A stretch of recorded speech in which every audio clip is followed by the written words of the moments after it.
Obrigado, muito obrigado. Eu decidi falar com o Paulo agora sobre falar. Pensei, gente, mas como é que eu me esqueci que Kardec ontem, foi dia de Kardec, eu vou falar hoje sobre outro tema? Não pode, porque falar sobre Kardec é um tema muito rico. Nós vamos agora dar umas pinceladas aqui, muito modestas, sobre a obra de Kardec, esse grande missionário que Jesus nos enviou para cumprir a sua promessa, conforme está lá no livro, no Evangelho de João, nos capítulos 14 e 16. Não vos deixarei órfãos, rogarei ao Pai, e ele vos enviará outro Consolador. Esse Consolador, que ficará convosco para sempre, portanto não era um homem, vos ensinará todas as coisas e vos fará lembrar de tudo o que tenho ensinado. São as duas diretrizes principais da mensagem do Espiritismo.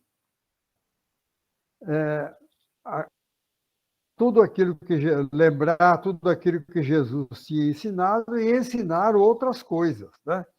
Ele disse, não podeis suportar agora. E ele tinha de mandar um missionário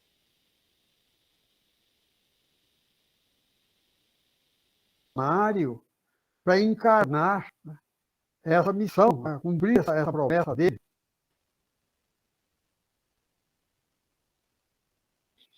Poucos anos, né?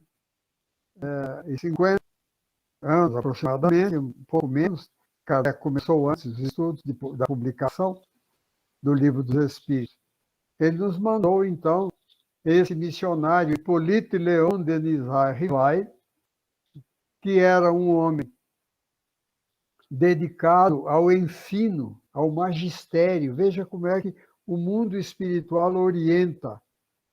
Ele teve de renascer numa família que tivesse instrução, num meio onde ele pudesse receber uma sólida instrução na presente encarnação. Ele veio no meio de juristas. A família dele era toda constituída de gente ligada à área de direito. Mas ele, aos 10 anos aproximadamente, foi encaminhado para um outro país, para a Suíça, para estudar.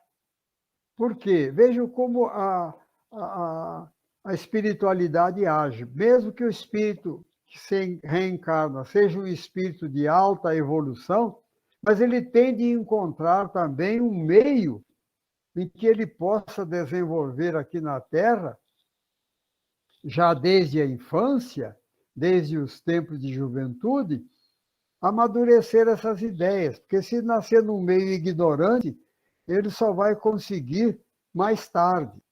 E ele foi enviado pela família de juristas para a Suíça, para ser discípulo de Pestalozzi, do grande educador Pestalozzi, que eu pessoalmente considero que ainda não recebeu as homenagens que deveria ter recebido pelas luzes que ele trouxe ao campo da educação.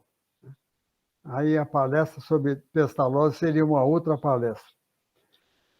Grande autoridade nesse assunto sobre Pestalozzi é a nossa confreira Dora Incontri, que traduziu várias obras dele, né, para o português, né, do alemão para o português, do francês também, como ela traduziu obras de Kardec também. Ele foi lá estudar num educandário protestante. É interessante observar essas coisas. Uma família católica, no século XIX, mandar um filho estudar num educandário protestante, vocês veem aí que é a mão do mundo espiritual.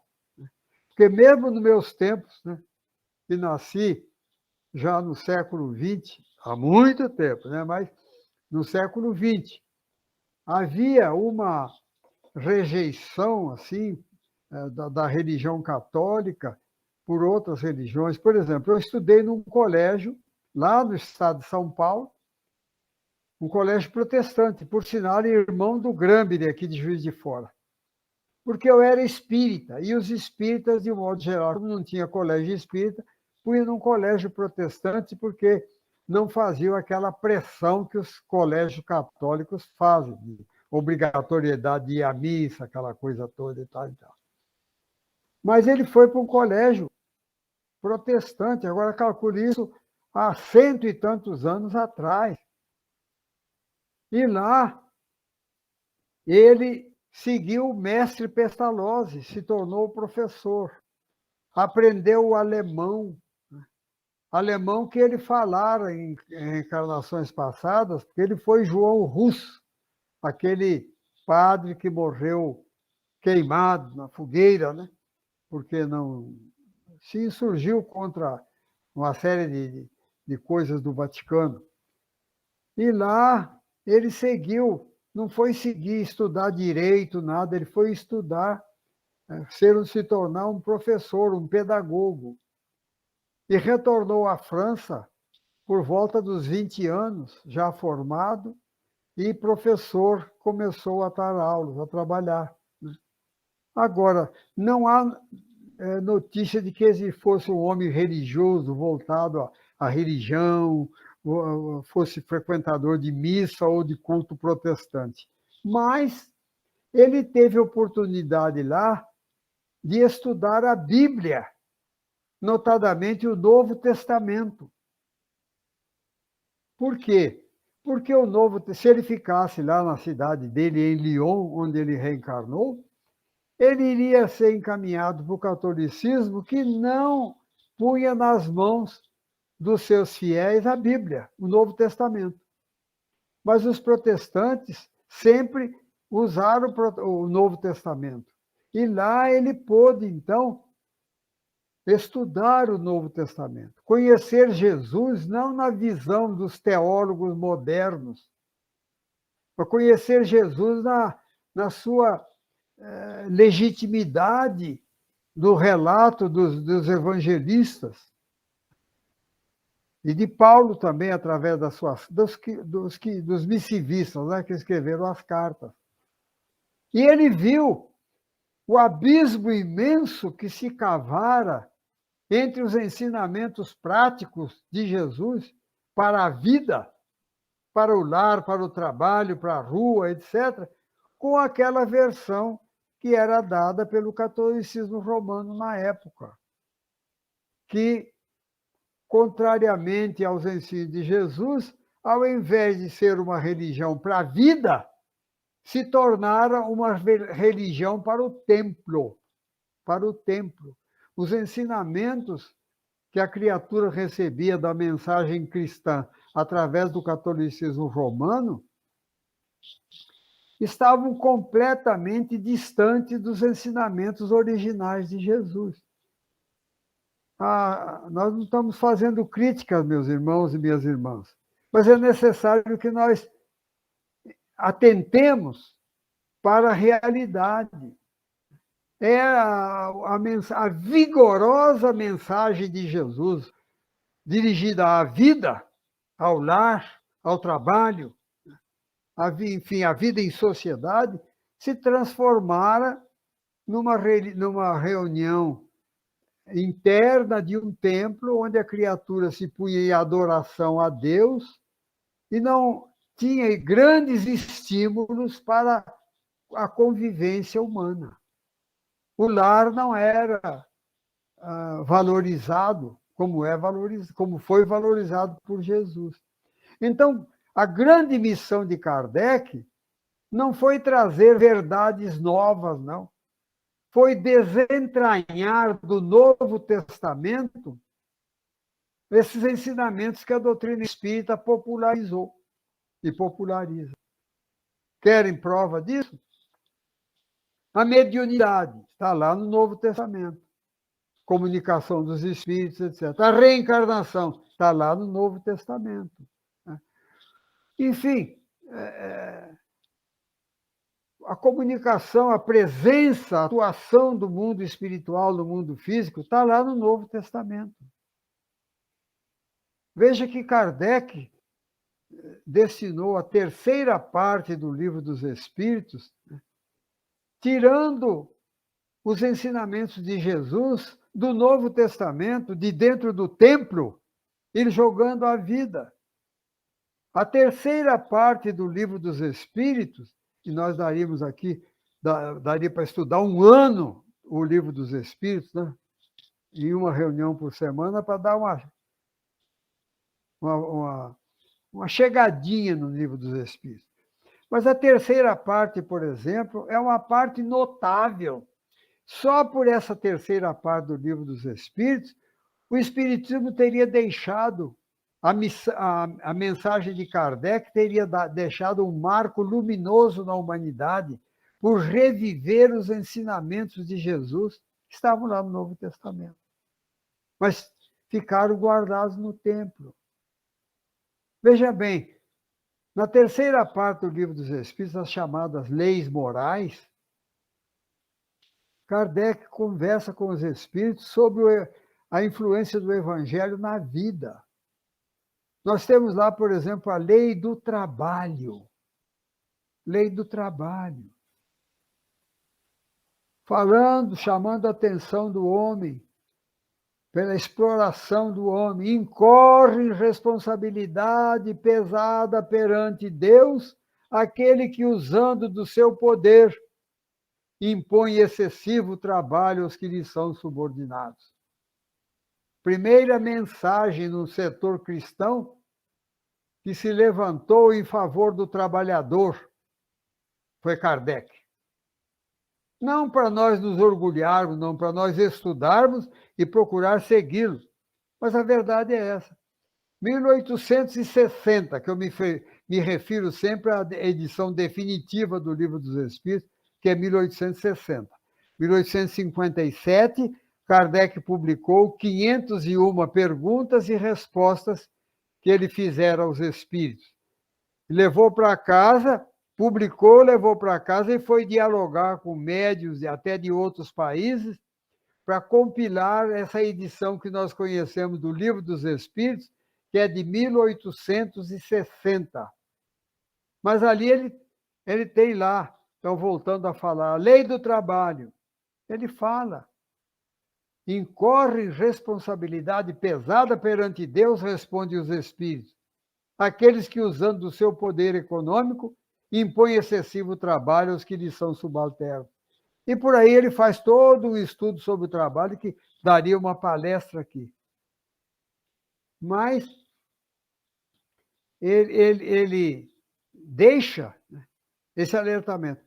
O catolicismo romano, só 34 anos depois, em 1894, publicou uma encíclica, Rerum Novarum, que é alardeada aí como a primeira voz cristã que se levantou em favor do trabalhador. Não, não, não. Primeira voz foi 34 anos antes, com Allan Kardec. Agora, nós espíritas precisamos estudar, saber essas coisas. Não para jogarmos na cara dos outros, na face dos outros, não. Mas para nós podermos esclarecer quando o assunto surge. Alguém fala.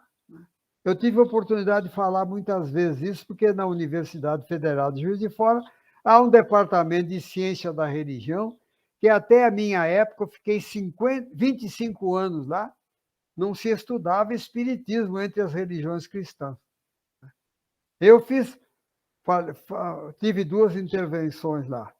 Mas, curiosamente, fui chamado do Seminário Santo Antônio, formador de padres, há uns 30 anos atrás, para fazer umas palestras sobre espiritismo. Me deram 3 horas, 3 aulas, aí eu pedi mais uma para terminar. E falei, expus, sem atacar, eu expus o que o Espiritismo oferece. Oferece. Vejam bem, na primeira parte, eu comecei assim, a primeira parte do Livro dos Espíritos, capítulo 1º, primeiro item, eu falo item, porque o Livro dos Espíritos tem 219 itens, porque 6 não são perguntas, são ensaios teóricos da Lavra de Kardec. Ele não perguntou, ele escreveu uma verdadeira tese, como a da reencarnação, o item 222, que a maioria dos espíritas não conhece, porque não lê, não estuda. Porque também eu quero falar aqui, aproveitar a oportunidade que eu tenho falado ultimamente, ser espírita não é apenas assistir palestras e tomar passe e água fluida, não. É você ter em casa uma pequena biblioteca, uns livrinhos, e estar em contato constante com as letras espíritas, que ajudam muito a gente, durante a libertação pelo sono, você entrar em contato com o mundo espiritual e aprender muito mais do que a gente aprende aqui. Mas, lá no Livro dos Espíritos, então, quando eu falei lá no Seminário Santo Antônio, eu ainda estava em exercício, tem mais de 30 anos, estou aposentado já há 30 anos. Eu levei o Espiritismo em 6 itens, todos baseados em Kardec. O item primeiro foi Deus. Eu falei com eles.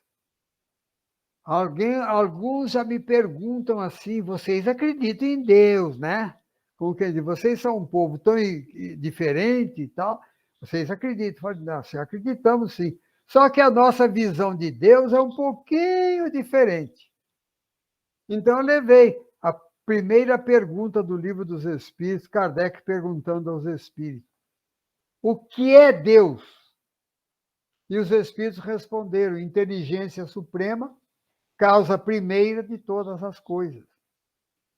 E eu falei lá, tirando aquela ideia daquele velho barbudo sentado no trono, dirigindo a humanidade. Pois nós não temos condição de entender Deus. É a suprema bondade, suprema beleza, suprema perfeição, suprema caridade, supremo amor, supremo, até onde vai a nossa capacidade de entender. Mas é muito mais do que a nossa capacidade de entender.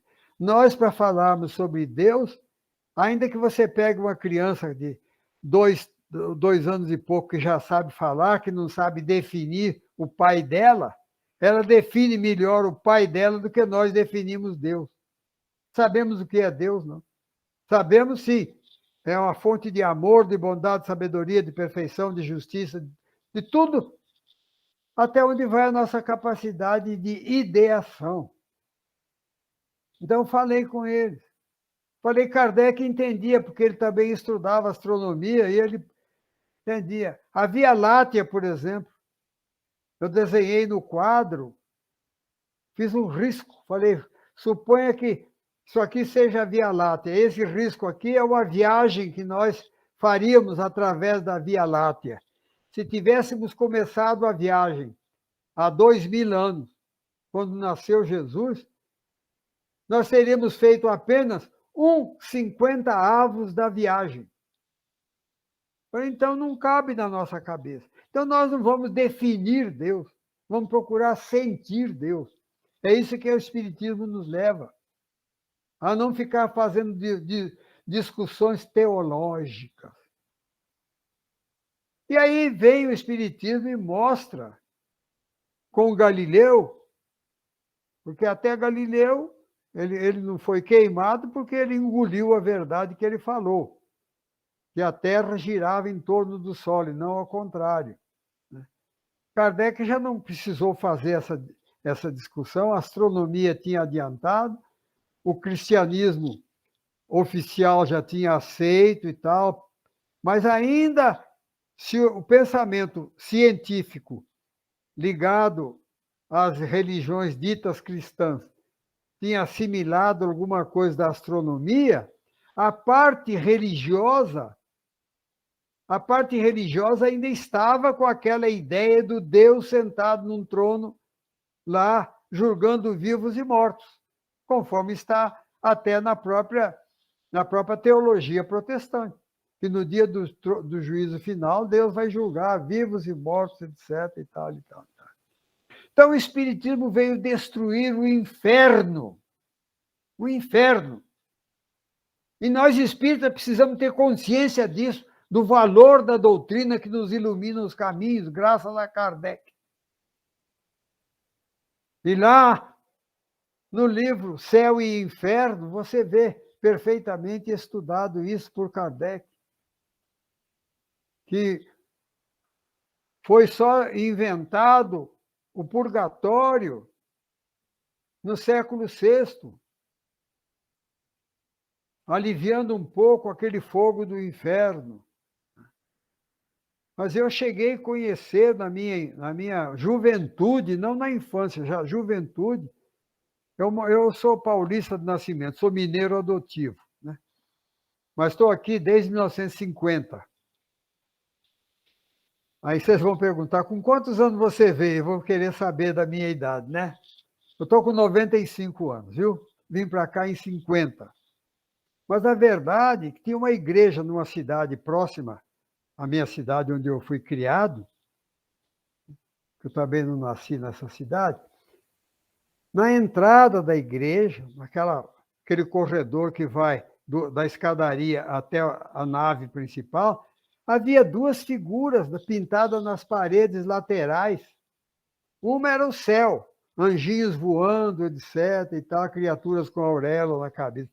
E do lado esquerdo era o inferno, com fogo e com capeta, com aquele tridente. Gente, isso no século XX, nos anos, vou dizer aqui para vocês, 42, 43, 44.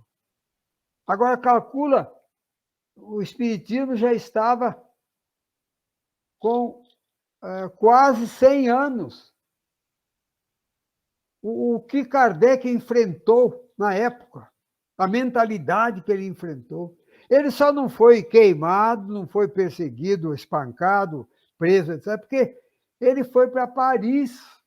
Paris era a cidade luz, a irradiadora de cultura para o mundo. Era o centro onde se concentravam as cabeças pensantes da Europa.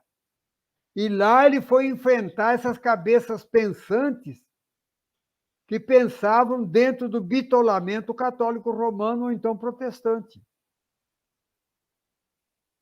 Ele teve muita fibra, muita força, muita coragem, porque realmente só o mensageiro enviado por Jesus, cumprindo a missão de Jesus, teria força, ânimo, sem ser um homem rico, que ele ganhava, trabalhando, ganhando. Ele nunca foi um profissional religioso. Ele sempre trabalhou dando aulas e usando ainda o Evangelho como orientação para a sua vida. Ele deu aulas de graça a muitos alunos, candidatos à Sorbonne, preparando alunos em cursinho, que hoje custa dinheiro aí. Ele dava cursinho de graça. Viveu, não teve filhos, e não foi muito bem não ter filho, deve ser plano do alto mesmo. Porque se tivesse, nós seríamos aí. Eu sou bisneto de Kardec. Espera aí. Não, ele não criou descendência nenhuma. A descendência dele foi essa biblioteca magistral que ele nos deixou. Livros diante dos quais nós devemos ler com atenção, até com unção religiosa, pelas luzes que esses livros trazem. E lá ele conseguiu juntar, que reencarnaram-se ali ao redor dele, Camille Flammarion, Alexandre Dumas, o outro grande, que eu me esqueço o nome, Leon Denis, grandes espíritos, né? Impressionante. Então, esse homem veio trazer coisas que nem as feministas reconhecem. Kardec, primeira voz que se levantou na Europa em favor dos direitos da mulher, foi Kardec. Primeiro feminista no mundo, Jesus. O segundo, Kardec. Porque Jesus colocou a mulher no mesmo nível do homem. Jesus, eu falo isso no dia que eu falo sobre o Dia da Mulher. Se vocês quiserem, me convido para falar no dia 8 de março, que eu faço uma palestra sobre isso. A mulher era serva. Era serva. Agora você vê que Jesus colocou-as no seu colegiado. Estava ali Joana de Cusa, Maria Madalena, a mãe dos apóstolos, etc. Mas até os discípulos, até os evangelistas eram machistas. Até os evangelistas. Tem lá uma passagem que diz assim: Jesus não sei o quê. E as mulheres que vieram com ele da Galileia. Mas o evangelista botou uma vírgula ali e colocou para os servirem com suas fazendas. Mas Jesus não discriminou. Pelo contrário, para quem ele apareceu materializado primeiro? Para Madalena. Quem foi anunciar para os homens que Jesus havia ressuscitado? Madalena. Tinha um carinho especial pelas mulheres. Né? Porque também foram as mulheres que foram assistir à crucifixão. Os homens, ó, com a coragem toda, decaíram fora. Ficaram lá Maria Madalena e Maria, mãe de Jesus, né, assistindo. Mas Kardec fala. Eu pergunto para as minhas irmãs, no dia que eu falo sobre o direito da mulher, qual é a pergunta, o número da pergunta do Livro dos Espíritos que fala sobre a mulher? Aí é pergunta mesmo.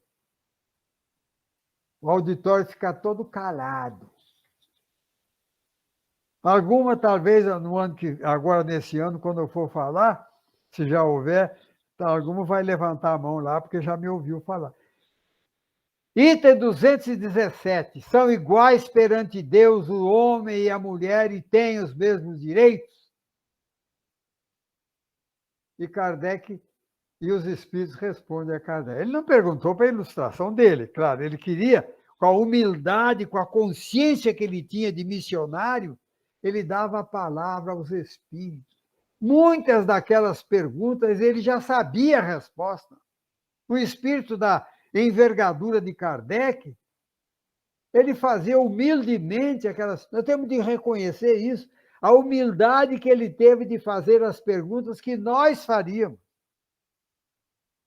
São iguais perante Deus o homem e a mulher e têm os mesmos direitos? E os espíritos respondem: não têm ambos a inteligência do bem e do mal e a capacidade de progredir? E aí tem todo um estudo que eu não vou falar sobre isso, vou deixar minhas irmãs curiosas, que me olham, para ir estudar lá essa partezinha no Livro dos Espíritos. Né? Então ele vem e fala, só 9 anos depois da publicação da edição definitiva do Livro dos Espíritos, ou seja, em 1859, na Inglaterra, Stuart Mill, um escritor inglês, publicou um livro que é tido pelas feministas aí como a obra que abriu a discussão sobre o direito da mulher. Da sugestão das mulheres, da sujeição das mulheres. Está lá. Isso aí seria motivo, né, para a gente ver a genialidade desse homem. Ele ficou 9 anos antes, ele levantou o estudo, como levantou 34 anos antes a questão operária. E quantas outras coisas. Kardec trouxe de volta a primeira carta de Paulo aos Coríntios, no capítulo 14, que ninguém estuda, ninguém fala isso, nem os protestantes. Eu convivi muito com protestantes, estudei num colégio protestante, tenho amigos protestantes, etc. Não falam sobre isso. A primeira... Hermínio Miranda, um estudioso espírita, lá do Rio de Janeiro, já desencarnado, ele fez até palestra em Juiz de Fora, eu fui buscá-lo certa vez. Hermínio Miranda tem um estudioso profundo do espiritismo, da mediunidade. Ele é autor daquele livro Eu Fui Camille Desmoulins, que é uma das figuras exponenciais da Revolução Francesa, e é a reencarnação aqui do de um confrade nosso, que eu até bati de frente com ele, porque ele era rustenguista, né? Batemos de frente amorosamente, mas batemos de frente mesmo, né? Luciano dos Anjos. Esse Luciano dos Anjos ficou provado pela reunião mediúnica de Hermínio Miranda que ele foi Camille Desmoulins, na França, porque ele precisou até ter socorro cardíaco, porque na hora que ele estava fazendo regressão de memória, que foi se aproximando a hora da guilhotina, ele teve uma taquicardia que poderia ter prejudicado a vida dele. Mas o primeiro livro dos médios, esse nosso irmão, lá do Rio de Janeiro, Hermínio Miranda, ele tem essa expressão feliz. Ele diz assim: o primeiro livro dos médiuns no mundo foi escrito por Paulo o Apóstolo, na primeira carta aos Coríntios, no capítulo 14. Que Paulo começa assim: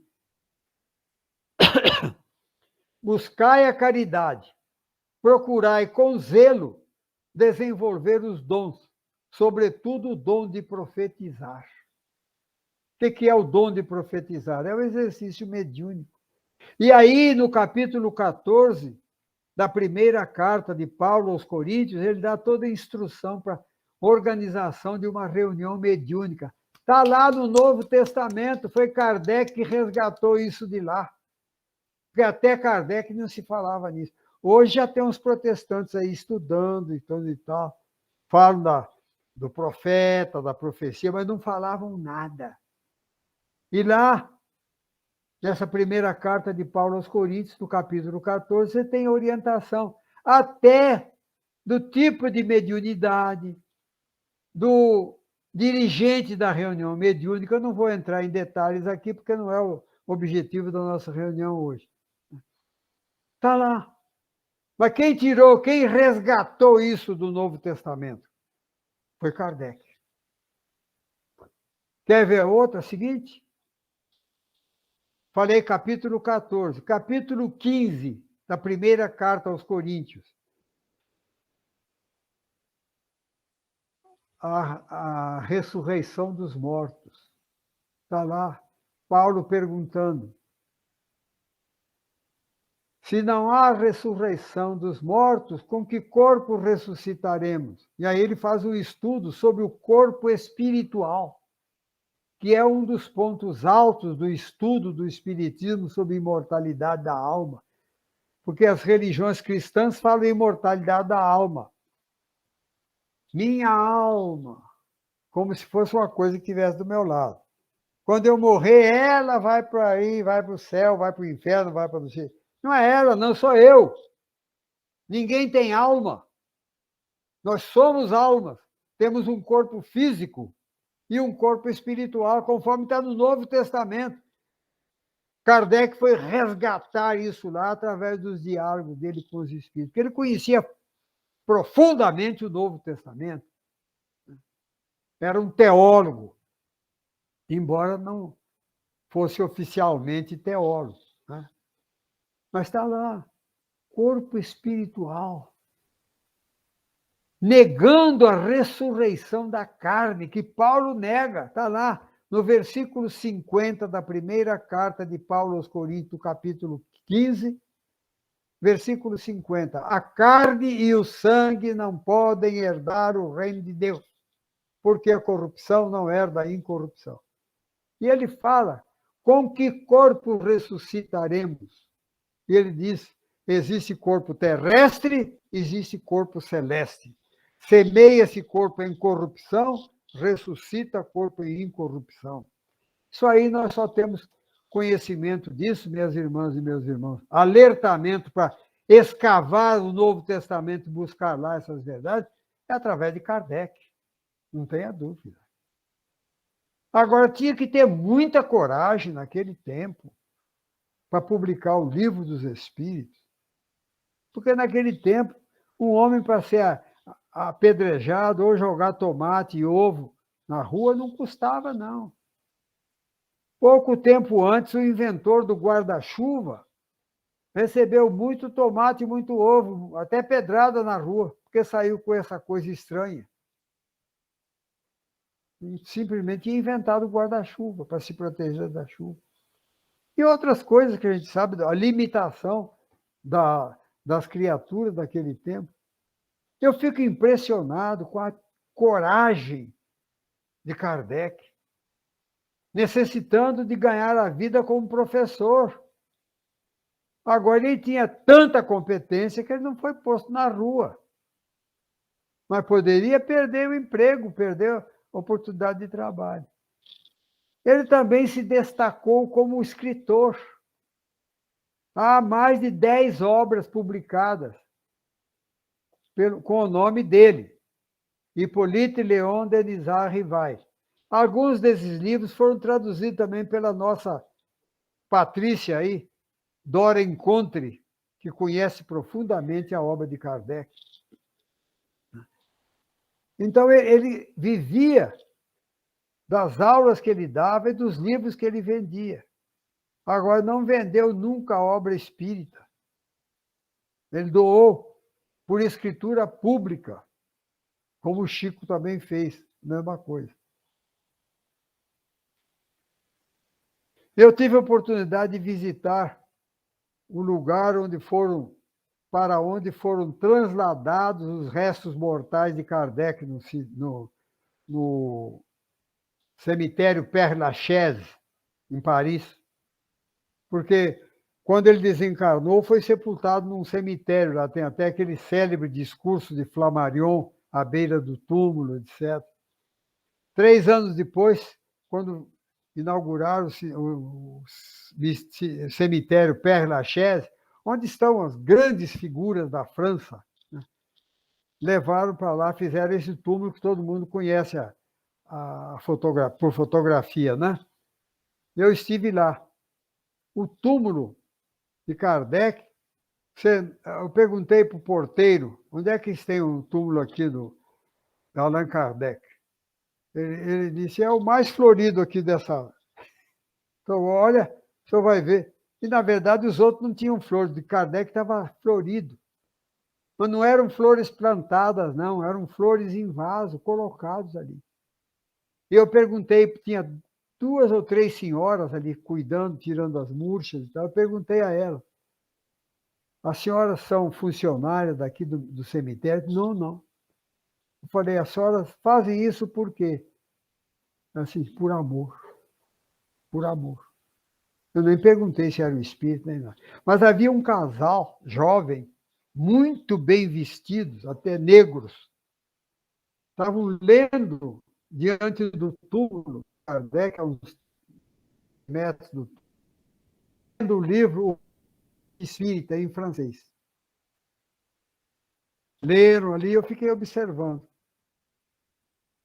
Aí, eles deram por finalizada a leitura, fecharam o livro, fizeram uma reverência profunda e se retiraram andando de costas, de marcha ré, até uma boa distância, depois viraram e foram embora.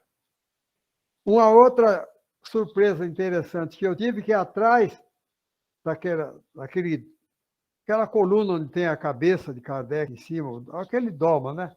Atrás tinha uma placa com as obras espíritas escritas ali. O título acho que dos 5 livros básicos da doutrina espírita.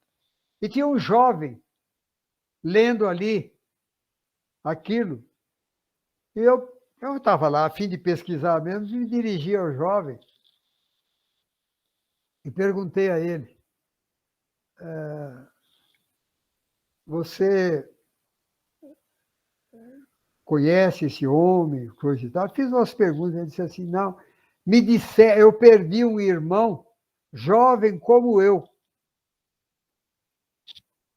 E me disseram que esse homem poderia me ajudar. Eu vim aqui. Aí eu fiquei emocionado. Trabalhando até depois de morto. Estava o jovem lá emocionado, lembrando do irmão, lendo ali e copiando o nome dos livros espíritas, né, para estudar. Então, minhas irmãs e meus irmãos, nós não temos condição, na verdade, de de enfeixá-lo numa palestra, o que representou para o mundo a reencarnação desse espírito, desse missionário, né? A força espiritual desse homem, a capacidade de trabalho dele, porque eu sou professor, eu vivi minha vida, quase toda a minha vida de adulto, me formei professor já com mais de 30 anos, mas conheço, também dei aula há mais de 30 anos. Eu sei o que é a vida de um professor. Agora, ele mostrou a capacidade dele, como em literatura, ele conhecia várias línguas, alemão, italiano, francês, que ele era um mestre em língua francesa. Era um mestre, hoje nós diríamos, hoje teria doutorado ou pós-doutorado em língua francesa, porque em 1981, num Congresso Mundial de Esperanto, que houve em Brasília, eu conversei com o meu crachá virava assim, tinha gente que pensava que eu era estrangeiro, né? Falando Esperanto. Eu conheci um professor francês, e ele era professor de francês na França, né? Como nós temos aqui os nossos professores de português. Ele ensinava a língua francesa, então devia conhecer o histórico da língua francesa, e muita coisa e tal. Eu conversando com ele em Esperanto, eu perguntei, você é francês, você mora em Paris? Sim. Você ouviu falar de um professor do século passado, porque eu estava no século XX ainda, né? Foi em 81. Então, eu falei do século XIX. Você ouviu falar de um professor chamado Hippolyte Léon Denis Rivail? Oh, sim, sim. Como não?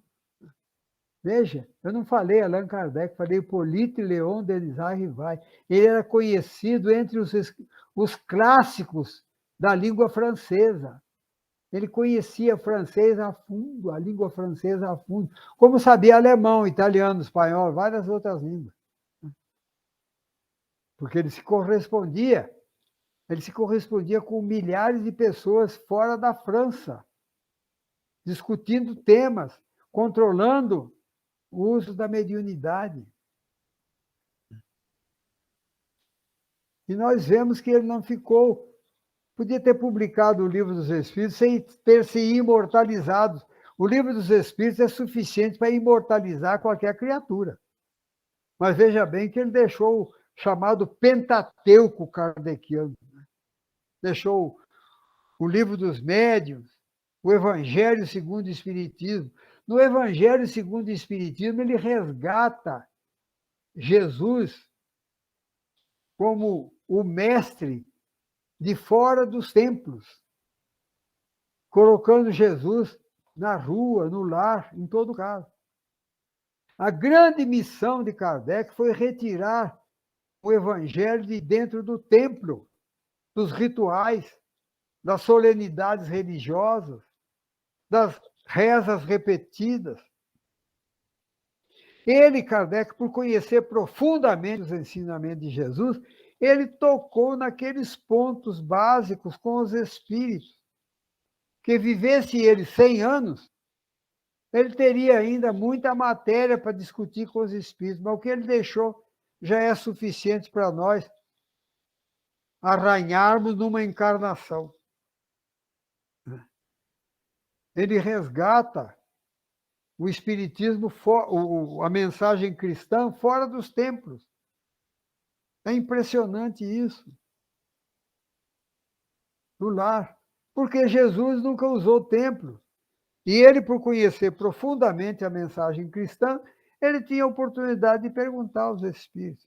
Ele traz a reencarnação, tirando a reencarnação e a evolução do espírito, a reencarnação da parte miraculosa, fantasiosa, que eles falavam que isso era fantasia de orientais, daquele povo atrasado, etc. e tal. E a evolução das espécies. Vê como é que o alto também funciona. Foi contemporâneo de Marx e contemporâneo de Darwin. Quando Darwin publicou Da Evolução das Espécies, era a parte material daquilo que Kardec havia falado da reencarnação. Você junta as duas coisas. O espírito começa há milhões de anos, todos nós somos velhos, nas formas mais simples da natureza. Resgatamos todo esse passado no ventre materno, a partir do ovo, que é a formação primeira no ventre materno, depois vai se transformando num bichinho, etc., depois, até no final num macaquinho, para depois chegar ao ser humano.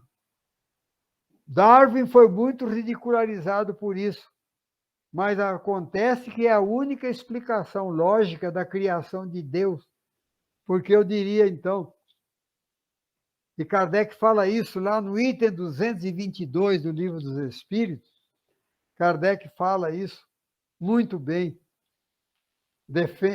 É uma tese que eu nunca vi ninguém rebater.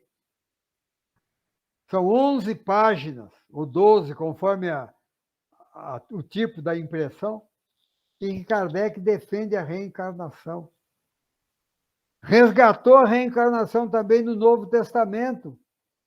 Eu tenho uma palestra sobre reencarnação que me fundamenta no Novo Testamento. Está lá o próprio Jesus falando que João Batista reencarnou-se, como Elias reencarnou-se como João Batista. É esse o Elias que havia de vir.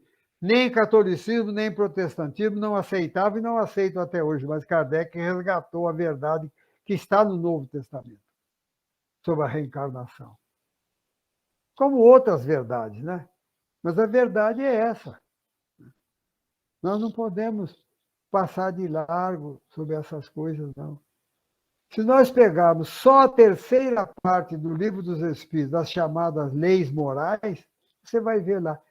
Ecologia está lá, na lei de destruição, lei de conservação. Está lá na terceira parte do Livro dos Espíritos, do que inventaram agora modernamente, lei de conservar o planeta, está lá. Lei do trabalho, lei de igualdade, lei de justiça, amor e caridade, está tudo lá. E ele pega, então, a parte moral da mensagem de Jesus e coloca no livro no Evangelho segundo o Espiritismo. Está lá, que é um livro também extraordinário. Então, nós temos principalmente esses 3 livros. O Evangelho segundo o Espiritismo, o Livro dos Médiuns e o Livro dos Espíritos. Agora, o Céu e o Inferno, você tem outros estudos, etc. Obras póstumas, depois de todos, né? Mas a verdade é que se nós fôssemos estudar Kardec, nós teríamos que fazer um seminário aí, de umas 2 horas por semana, ou 3 horas por semana, e estudar um ano inteiro, para a gente esmiuçar tudo. Porque nem nós espíritas temos condição de avaliar o que significou ao mundo a encarnação desse espírito.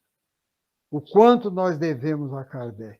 Devemos a Jesus e agradeçamos a ele o cumprimento da sua promessa que está nos capítulos 14 e 16 do Evangelho de João. Ainda tenho muito a vos dizer, mas não podeis suportar agora. Não vos deixarei órfãos, rogarei ao Pai e ele vos enviará outro Consolador. E esse Consolador que ficará convosco para sempre, não é Kardec, não é. Ele foi o instrumento da vinda do Consolador. É isso, minhas irmãs e meus irmãos. São 9 horas, o relógio é inexorável. Há muito que falar ainda sobre Kardec, mas eu dei só incentivando um pouquinho para as pessoas abrirem o Livro dos Espíritos, darem uma estudada, o Evangelho, etc. Muita paz. Muito obrigado.